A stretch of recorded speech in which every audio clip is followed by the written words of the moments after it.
I'm Brittany Cash, one of the residents of Taylor County, here locally in Perry, Florida. We just went through Hurricane Helene. I think we're on day 3 now, post-hurricane. We've had the president of the company as well as the CEO, which is amazing. They're here, they're talking with us, they're asking us how we fared, what we need. They're here for us. I can't say enough about that, just because we have friends and family with other companies, and I don't think that they've had what we've had through every storm, as far as just what someone feels for us, and that means the world, especially in a small town like this. Wanted to just tremendously show my appreciation for Security First.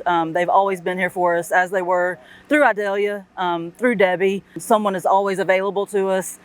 Could not say enough about Security First, as they've always been here for us. So we do appreciate them very much. So thank you.